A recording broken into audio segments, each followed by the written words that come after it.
Hey, in this video I'll be talking about my top books of 2025. These are in no particular order with the exception for number 1, I would say, so let's get straight into it. The first book is one that I read in early 2025, and that is Cleopatra and Frankenstein by Coco Mellers. And essentially this book is about two people who are wrong for each other that try to make it work. This is a tale as old as time that we have seen iterations of throughout all sorts of media, and much like a car crash on the side of the road, I couldn't help but read along to see how this story would unfold. This book's strength is in its structure and flow of the story, where when new characters were introduced, it was to a point and not jarring at all. I found the plot and writing engaging, and I have two favourite characters that appear only briefly, but I enjoyed dearly. 5 stars.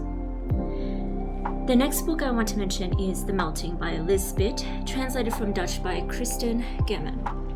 This is a coming-of-age novel about a little girl growing up in a small town with her family and its townspeople, and is told in a dual timeline, when she was young and when she's older, though it makes up about 80% and 20% respectively. There is a particular interview with the actress Laura Linney on Inside the Actors Studio with James Lipton, where she describes her character in the movie Mystic River as being similar to a reversed swipe of a paintbrush, where the streakier and thinner part of the paint is in the beginning, and the thicker glob of paint is at the end, working towards a crescendo. This is how I would describe The Melting by Liz Spitt. 5 stars. The next book I want to mention is one for the ages 13 and up, which is interesting since I don't always fare well with younger books, but here we are. That is Even If This Love Disappears Tonight by Misako Ichijo, translated from the Japanese by Winifred Bird. If I could describe this book in one word, it would be tender. Let me read out an excerpt of the book, and this is the very first page and partial blurb, so no spoilers ahead. A beautiful girl who was supposed to have meant nothing to me once said this: "We can date, but only under 3 conditions. First, don't talk to me until after school. Second, when we contact each other, we keep it short.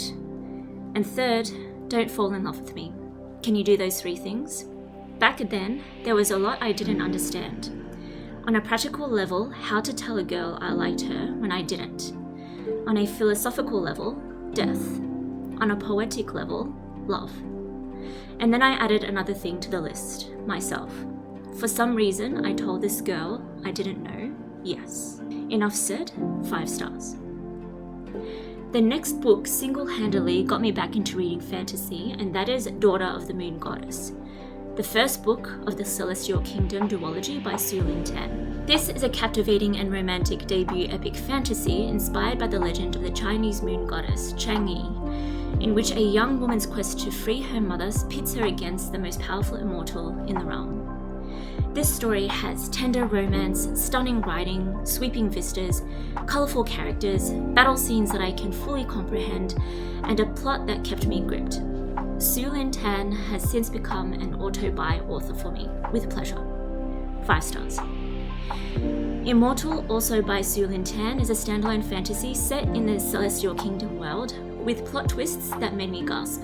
And although there was a bit of a dip at a particular point of the story, the overall book was engaging. Su Lin Tan remains to be quite the engaging storyteller. 4 stars. The next book is Mongrel by Hanako Footman. Shifting between 3 narratives, Mongrel reveals a tangled web of isolation, desire, love, and ultimately hope. When I say I cried multiple times, I mean I cried multiple times, particularly with the latter half of the book. This book has so much heart and depth and well thought out structure and characterization that I look forward to the author's next work. 5 stars. The next book is Bat Eater by Kylie Lee Baker. Before Bat Eater, the horror genre had never scared me, or otherwise, a horror book seemed categorized in the horror genre incorrectly. This book scared me. I think where this book shines the most is its horror imagery. It explores isolation, grief, traditions, all against the backdrop of the COVID pandemic, which I didn't realize until picking up the book and was apprehensive about, since it was something I wasn't interested in reliving. But it happens to work well here. Although an aspect of the writing choice was a bit bothersome at times, and the ending left something to be desired, it was still a top-tier read. 5 stars. The next book is Strange Houses by Uketsu, translated from the Japanese by Jim Rion. Unnatural layouts, trapdoors, windowless rooms, a sinister conspiracy is concealed within a house's warped and unsettling floor plans.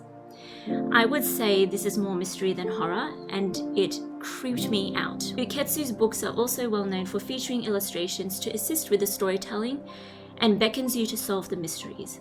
I finished this book the day before work and was unable to sleep for hours. 5 stars. The next book I want to feature is a debut novel called Discontent by Beatriz Serrano, translated from the Spanish by Mara Faye Lethem. This is described as a darkly funny, provocative and incisive tale of our modern times, and explores the unease we bury 8 hours a day and how explosive it is when it rises to the surface. I'm always wary when descriptions of books are described as darkly funny or funny at all, since they never seem to be. This book had me laughing audibly in certain parts, and I was pleasantly surprised that it did so. It also managed a tenderness at the end that I was not expecting, but welcomed wholeheartedly. 5 stars. The next book is The Incarnations by Susan Barker. This is the second book I read from this author, the first of which will be featured as my #1 top book of 2025. And I read this one because I wanted to see if the same magic I felt from the first book that I read from her can be replicated, or was just a once-off. And that she did. Allow me to read out the back cover blurb of my copy of the book. I dream of Sorceress Wu splattering the walls with your blood, of Genghis Khan and his Mongols whipping us across a desert, of Emperor Jiajang and our fellow tortured concubines, of you kneeling before your captors in the Opium Wars, of us as Red Guards in the Cultural Revolution, our banners held high. I dream of the times we were friends, lovers, enemies. You don't know it yet, but soon I will make you dream of me. Exceptional, stunning, incandescent, transcendent, 5 stars. Now, my top #1 book of 2025. This book is categorized as a horror and thriller. However, if you do decide to pick this book up, I don't want you to consider it as such. This book is none other than Old Soul by Susan Barker. In Osaka, 2 strangers over a dinner discovered they've both brutally lost loved ones whose paths crossed with the same beguiling woman no one has seen since. We peer into the lives of many characters in one man's quest to bring a centuries-long chain of human devastation to an end. Susan Barker weaves an imaginative and eerie tale about love, loss, grief, and hope, even in the worst times. There is heart, there is substance, there is a depth to the story, a flowing structure, illuminating writing, and storytelling that made me tear up and my heart break. 5 stars.